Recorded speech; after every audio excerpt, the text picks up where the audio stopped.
নমস্কার, দেখছেন কলকাতা টিভি। আপনাদের সঙ্গে আমি মধুবন্তী। শুরু করছি আরো বারো। আর শুরুতেই যে গুরুত্বপূর্ণ খবরে নজর রাখবো, ভারতের লাদাখের জমি দখল করছে চীন। সম্প্রতি লাদাখ লাগোয়া এলাকায় দুটি নতুন কাউন্টি গড়ার ঘোষণা চীনের। কাউন্টি দুটির মধ্যে অন্তর্ভুক্ত ভারতীয় এলাকা। অভিযোগ ভারতের।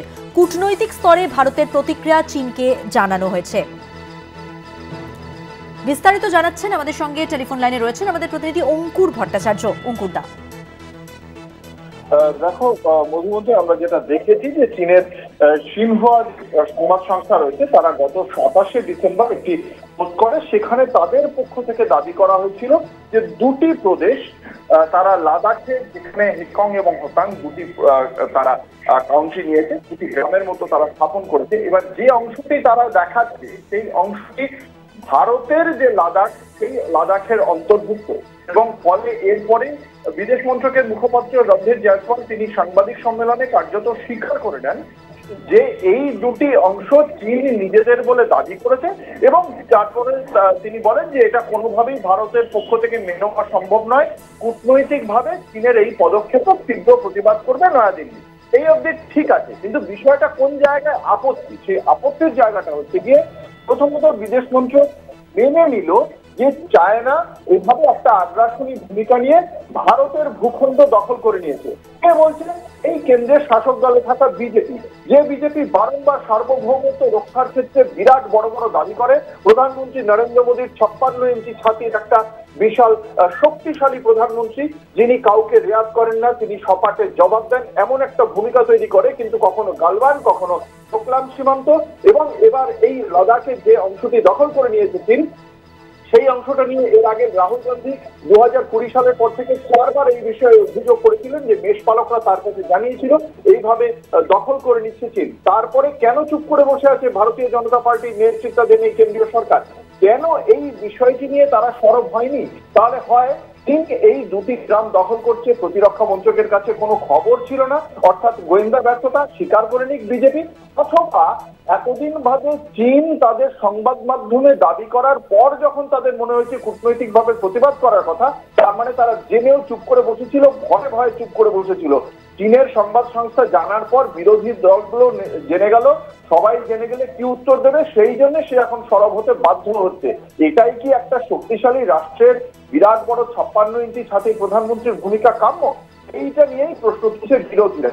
এখন এই ক্ষেত্রে বা এই বিষয়টিকে কূটনৈতিক এবং রাজনৈতিক ভাবে কিভাবে বিজেপি মোকাবিলা করে এবং এই ইস্যু কিভাবে সামনেই বাজেট অধিবেশন রয়েছে, বিরোধীরা কতটা সরব হয়, সেদিকে আমাদের তাকিয়ে থাকতে হবে। মধুমন্তী, ধন্যবাদ অঙ্কুরদা। কথা বললাম প্রতিনিধি অঙ্কুর ভট্টাচার্যের সঙ্গে।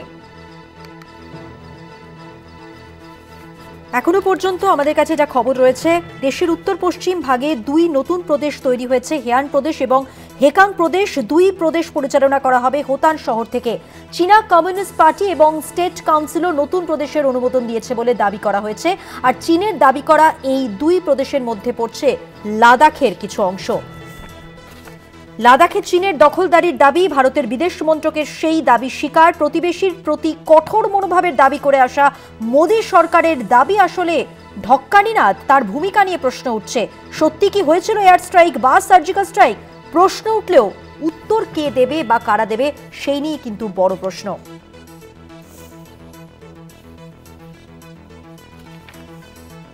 ভারতীয় ভূখণ্ডে চীনের অনুপ্রবেশের কথা স্বীকার করল ভারতের বিদেশ মন্ত্রক।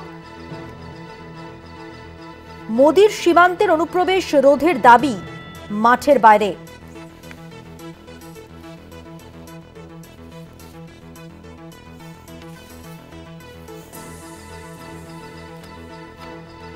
ভারতের লাদাখের জমি দখল করছে চীন। সম্প্রতি লাদাখ লাগোয়া এলাকায় দুটি নতুন কাউন্টি গড়ার ঘোষণা। কাউন্টি দুটির মধ্যে অন্তর্ভুক্ত ভারতের লাদাখ অংশ।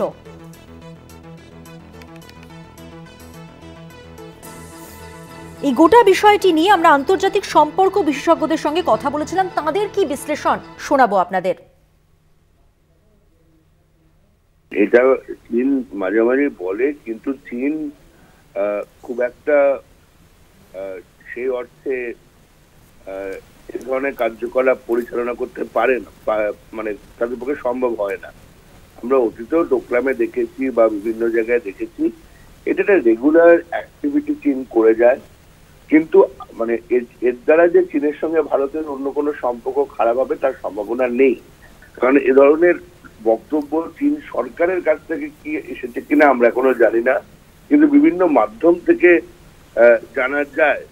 এবং সেখানে যেহেতু একটা মিক্সড হোম, মানে লাদাখ এথনিক গ্রুপ অনুযায়ী টিবেটিয়ান, বাটি, দার্ডিক পিপল, এরকম বহু ধরনের মানুষের একটা অবস্থান, সুতরাং এবং এটা একটা ক্রস রোড যেটা ট্রেড এবং কালচারাল এক্সচেঞ্জ হয় সেন্ট্রাল এশিয়া, তিবেট এবং ভারতবর্ষের সঙ্গে। এবং সবচেয়ে গুরুত্বপূর্ণ বিষয় সিল্ক রুট যেটাকে আমরা বলি, যেটা এর ওপর দিয়ে আমরা যদি ভারতবর্ষের ম্যাপটা দেখি, ওপরে দেখবো যে শাসগাঁও বলে একটা জায়গা আছে, সিল্ক রুটটা পাস করে কিন্তু এই ইন্টারাকশনটা দিয়ে। সুতরাং লাইন অফ অ্যাকচুয়াল কন্ট্রোলের খুব কাছে যেহেতু লাদাখ, যেটা মানে চীনের খুব কাছে এই লাইন অফ অ্যাকচুয়াল কন্ট্রোল, এটা এই জিওপলিটিক্যাল টেনশনটা বাড়িয়ে রাখে মাঝে মাঝে। এবং আমরা এটা অতীতেও দেখেছি যে গালওয়ান ভ্যালিতে 2020 সালে যে সমস্যা হয়েছিল, এ ধরনের ঘটনা বারবার করে ধরে। যেমন এখানে আরো কয়েকটা বিষয় আছে, যেমন লে প্যালেস, ম্যাগনেটিক হিল, জানসার ভ্যালি, সব মিলিয়ে এটা চীন মাঝে মাঝে করে। তো এটাতে তেমন কোনো আমাদের সাড়া দেওয়ার দরকার নেই, এবং এখানে কোন রকম যুদ্ধ পরিস্থিতি তৈরি হবে বলে আমার মনে হয় না। 65 সালের আগেই ওই এলাকাটা চীন দখল করে নিয়েছিল, প্রায় 1500 কিলোমিটার রাস্তা বানিয়েছিল, তিবেতের সঙ্গে উইগুরের রাস্তা। আমাদের তখন যিনি পররাষ্ট্র সচিব ছিলেন তিনি আমাদের প্রধানমন্ত্রীকে জানিয়েছিলেন, কিন্তু ভারত কিছু করার জায়গায় ছিল না। যাই হোক, সেটা তো পুরনো ইতিহাস।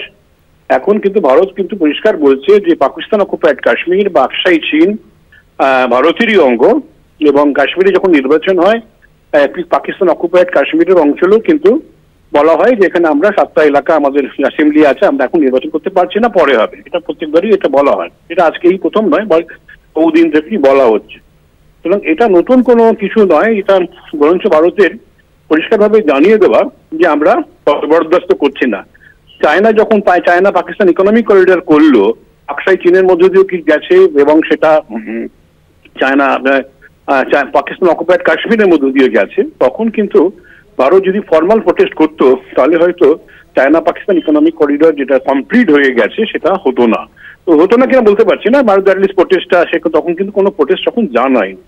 এখন ভারত প্রোটেস্ট জানিয়েছে চায়না এতে যে বিন্দুমাত্র চিন্তিত তা কিন্তু নয়, এটা একটা জাস্ট প্রোটেস্ট মাত্র। চায়না আমরা দেখেছি আমাদের অরুণাচল প্রদেশের বিভিন্ন জায়গা, নদীর নাম, পাহাড়ের নাম ওরা চাইনিজ নাম করছে, ওরা এটাকে সাউথ তিবেত বলছে।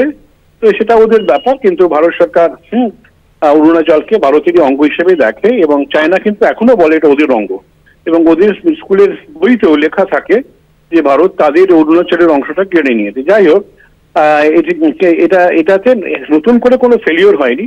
ফেলিওর যদি হয়ে থাকে আমাদের 62 সালের আগেই হয়ে গেছে, এবং সেটা আমরা রুখতে পারিনি। হ্যাঁ, 62 সালের আগেই ভারতীয় ভূখণ্ডে চীনের অনুপ্রবেশের কথা স্বীকার করল ভারতের বিদেশ মন্ত্রক। ভারতীয় ভূখণ্ডে চীনের অনুপ্রবেশের কথা কার্যত স্বীকার ভারতের বিদেশ মন্ত্রকের। লাদাখের 2 এলাকায় চীনের দখলদারির প্রতিবাদে সরব হয়ে এবার বার্তাও দেওয়া হলো ভারতের পক্ষ থেকে। বার্তা দিলেন ভারতের বিদেশ মন্ত্রকের মুখপাত্র রণধীর জয়সওয়াল। ফলে মোদী সরকারের বারবার সীমান্তে অনুপ্রবেশ রোধের যে দাবি তা এক প্রকার কিন্তু নিষ্ফল হয়ে গেল।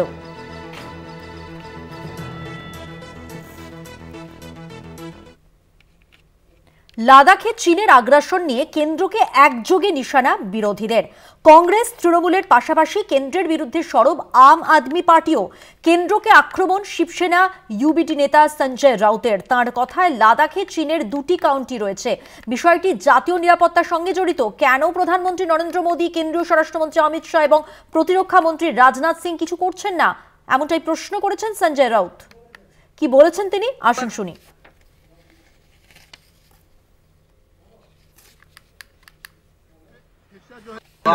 काउंटी घोषित किया, लद्दाख में घुसकर जमीन खाकर अपनी देश की, भारत माता की, उनके भाषा में भारत माता की, और कहाँ है देश के गृह मंत्री, रक्षा मंत्री, प्रधानमंत्री? प्रधानमंत्री है दिल्ली विधानसभा में प्रचार कर रहे हैं। आम आदमी पार्टी को बोल रहे आपदा आपदा, चाइना घुस गया है, 2 काउंटी घोषित किया है, वो आपदा नहीं है आपके लिए? हाँ, आम आदमी पार्टी आपदा है। लद्दाख में चाइना घुस गया, जमीन। मंत्री जी बोल रहे हैं कि हम कश्मीर का नाम बदलेंगे कश्यप ऋषि के नाम से। ठीक है, लद्दाख भी कश्मीर का हिस्सा है। हाँ, तो वो कश्यप की भूमि नहीं है, वो भी कश्यप ऋषि की भूमि है। वो छुड़ाइए उनके कब्जे से और नौटंकी बंद कर दीजिए। লাদাখে চীনের 2টি কাউন্টি ঘোষণা। চীনের আগ্রাসনের বিষয়ে সরকারের পদক্ষেপ নিয়ে মুখ খুলেছে এবার কংগ্রেস। গত 1 দশকে ভারতের পররাষ্ট্র নীতির ফলাফল ভোগ করতে হচ্ছে সাধারণ মানুষকে। প্রতিক্রিয়া কংগ্রেস নেতা পवन খেরার।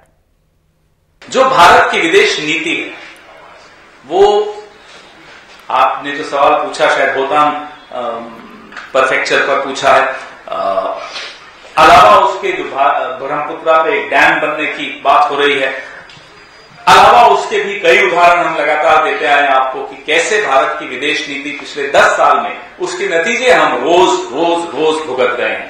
वो अमेरिका हो, वो चीन हो, वो अगल बगल के और हमारे पड़ोसी देश हों, हर जगह से आपको वही उदाहरण मिलते हैं कि किस तरह की ढुलमुल विदेश नीति आपकी है।